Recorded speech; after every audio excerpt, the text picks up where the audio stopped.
అందరికీ నమస్తే అన్న. కువైట్ కి ఏదైనా చేతి పని తెలుసుండి రావాలనుకుంటే ఉదాహరణకు కార్ మెకానిక్ గా గానీ, ఎలక్ట్రీషియన్ వర్క్ గా గానీ, వెల్డింగ్ వర్క్ అలాగే మతాంలో డెలివరీ బాయ్ గా రావాలంటే 18 నెంబర్ వీసా, సూన్ వీసా అనేది కంపల్సరీ ఉండాలి. సూన్ వీసా అనేది పేరు ఒకటే అయినా అందులో కేటగిరీల వైజ్ గా పని అనేది ఉంటుంది. పెద్ద పెద్ద కంపెనీల్లో జాబ్ చేసేదానికి వచ్చే వాళ్ళకు మాక్సిమం 500 నుంచి 700 దినార్లు అయితే జీతాలు అయితే ఉంటాయి. వీళ్ళు కువైట్ కి ఫ్యామిలీని తెచ్చుకొని ఇక్కడే కూడా పిల్లలు చదివించుకోవచ్చు. కానీ శాలరీస్ అనేటివి ఎక్కువ అయితే ఉండాలి. అలాంటి వాళ్ళకు ఒక రకమైన వీసా ఉంటుంది. అలాగే ఎలక్ట్రీషియన్ వర్క్ గా గానీ, వెల్డింగ్ వర్క్ అలాగే డెలివరీ బాయ్స్ గా వచ్చే వాళ్ళకు ఒకలాగా అయితే ఉంటుంది. అది మాక్సిమం 300 నుంచి 400 వరకు అయితే శాలరీస్ అయితే ఉంటాయి. ఈ సూన్ వీసా అనేది డబ్బులు ఎంత ఖర్చు అవుతుంది, ఎలా తీయాలి అనేసి చెప్తాను. కువైట్ లో మన ఫ్యామిలీ మెంబర్స్ గానీ అలాగే మన ఫ్రెండ్స్ గానీ ఎవరైనా సరే వర్క్ చేస్తా ఉంటే వాళ్ళ ద్వారా రావడం చాలా సేఫ్ అయితే ఉంటుంది. ఎందుకంటే డబ్బులు నమ్మకం ఉంటుంది, వర్క్ నమ్మకంగా ఉంటుంది. డబ్బులు వచ్చిందే 3.5 లక్షల నుంచి 4 లక్షల దాకా అయితే ఖర్చు అవుతుంది.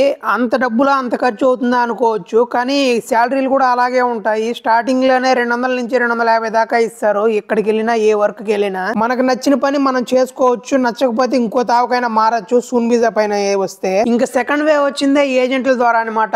మీకు నమ్మకంగా మీ దగ్గరలో ఉండే ఏజెంట్లకు మాత్రమే ట్రై చేయండి. కొత్త వాళ్ళు ట్రై చేయకండి. ఇంకా వీళ్ళకి ఎలా ఈ జాబ్ గురించి ఎలా తెలుస్తాయంటే ఇక్కడ కువైట్ వాళ్ళు మాకు ఇంతమంది వర్కర్స్ కావాలా, మాకు ఈ కంపెనీలోకి ఇంతమంది కావాలనేసి అయితే ఏజెంట్లకి అయితే చెప్తారు. ఏజెంట్లు వచ్చిందే మనలాంటి వాళ్ళకు 2.5 లక్షల నుంచి 3 లక్షల దాకా అయితే ఒక్కొక్కరు ఒక్కొక్కలాగా అయితే వీసాలు అమ్ముకుంటారు. ఇంక ఇక్కడ కువైట్ లో రోజువారీ పని చేసుకునే వాళ్ళకైతే రూమ్ రెంట్లు 80 దినార్ల నుంచి 150 దినార్ల వరకు అయితే రూమ్ రెంట్లు అయితే ఉంటాయి. అదే ఇద్దరు ముగ్గురు కలిసి ఉంటే రూమ్ రెంట్ అయితే షేర్ చేసుకుంటే 30 దినార్లు అలాగైతే ఉంటుంది. ఇంకా అలాగే నెలకు ఫుడ్ కు వచ్చింది 30 దినార్ల దాకా అయితే ఖర్చు అవుతుంది. ఉదాహరణకు ఒక బియ్యం ప్యాకెట్ 20 దినార్ల దాకా పడుతుంది. నాకు తెలియని విషయం గురించి కూడా తెలుసుకొని మరీ వీడియో అయితే చేస్తున్నాను. మీకు యూస్ఫుల్ అనిపిస్తే కామెంట్ అయితే చేయండి. ఏదైనా డౌట్ ఉంటే కూడా అడగండి. నేనైతే వీడియో చేయడానికి ట్రై చేస్తాను.